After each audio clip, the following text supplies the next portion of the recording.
नमस्कार दर्शकांनो, जर आपणास ह्या घोर कलियुगामध्ये हनुमंतराचे साक्षात दर्शन करायचे असेल, त्यांची कृपा प्राप्त करून घ्यायची असेल, त्यांच्या अलग अलग शक्तीचे दर्शन घ्यायचे असेल तर आजचा प्रयोग करा. म्हणजे निश्चितच आपल्याला कोणत्या ना कोणत्या प्रकारे हनुमंतराचे दर्शन झाल्याशिवाय कधी राहणार नाही. तर दर्शकांनो, ह्या कलियुगामध्ये असे खूप मंत्र आहेत की ज्या मंत्राच्या प्रभावाने आपण हनुमंतराचे दर्शन करू शकतो. पण शाबर साधना खूप अवघड आहे, त्यामुळे आपण ह्या मंत्राचे उपाय करू शकत नाही, ह्या मंत्राची सिद्धी करू शकत नाही. म्हणून सर्वात सोपी अशी ही साधना आम्ही आज तुम्हाला सांगणार आहोत. जर आपल्याला हनुमंतराची कृपा प्राप्त करायची असेल, कोणत्या ना कोणत्या रूपात त्यांचे दर्शन घ्यायचे असेल, तर आपल्याला काय करायचे आहे, कोणत्याही शनिवारी सकाळी सर्वप्रथम स्नान करून स्वच्छ कपडे घाला आणि पांढऱ्या रुईच्या जवळ जाऊन आपण नमस्कार करून पांढऱ्या रुईची 11 पाने आपल्या घरी घेऊन या. त्यानंतर 11 लवंग आणा आणि घरी आल्यानंतर आपण शेंदूर आणि तेल यांची पेस्ट करा. म्हणजे शेंदूर तेलामध्ये कालवा आणि त्यानंतर डाळिंबाच्या काडीने आणि त्या शेंदराच्या पेस्टने आपण जी पाने आणलेली आहेत पांढऱ्या रुईची, त्यावर प्रत्येक पानावर जय श्रीराम हा मंत्र लिहा. 11 पानावर आपल्याला 11 वेळेस हा मंत्र म्हणायचा आहे. आणि त्याचबरोबर आपण जे 11 लवंग आणलेले आहेत त्या लवंगाला सुद्धा थोडा थोडा आपण शेंदूर लावा आणि पिवळा धागा घेऊन त्या पिवळ्या धाग्याच्या मदतीने आपण पांढऱ्या रुईची पाने आणि लवंगाची माळ आपण तयार करा.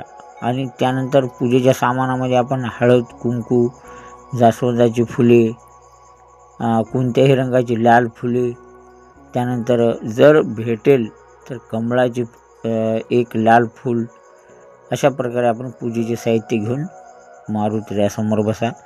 ही साधना आपल्याला रात्रीला करायची आहे.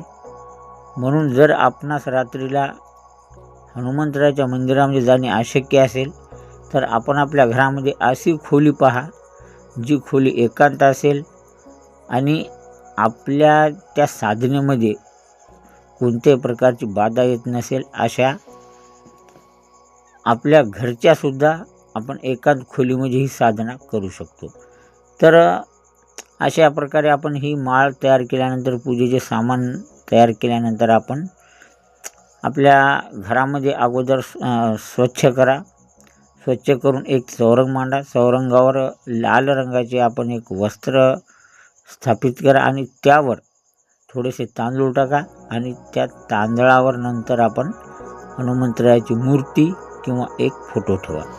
आणि त्यानंतर आपण पंचोपचारी हनुमंतराची पूजा करून आपण जी माळ तयार केली आहे ती माळ ह्या मंत्राने 11 माळा अभिमंत्रित करा. मंत्र अशा प्रकारे आहे: ओम नमो अंजनेयाय, द्रोणाचल उत्पाटनाय, महाबल पराक्रमाय, मम शीघ्रम दर्शन देहि कुरु कुरु स्वाहा, आगच्छ आगच्छ.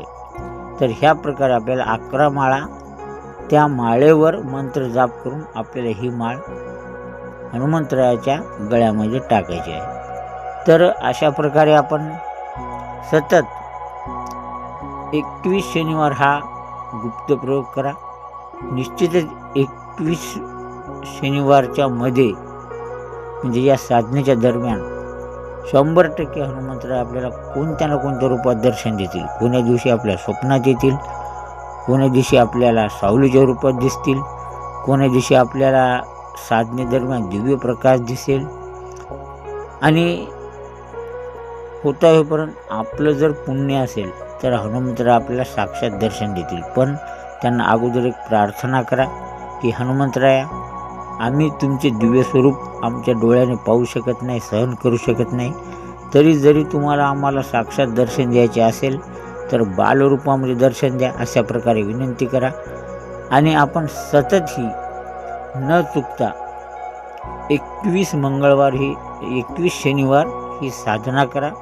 म्हणजे निश्चितच दर्शकांनो, आपल्याला हनुमंतरायाचे कोणत्या ना कोणत्या रूपामध्ये दर्शन होईल आणि आपण जी इच्छा हनुमंतरायापुढे मांडाल, आपण जे हनुमंतरायाला मागाल, ती इच्छा 100% हनुमंतराय आपली पुरी केल्याशिवाय राहणार नाहीत. तर दर्शकांनो, हा हनुमान तंत्रातील एक खूप गुप्त आणि शक्तिशाली उपाय आहे, जो आजपर्यंत आपल्याला यूट्यूबवर कधीही कुणीही सांगितला नाही.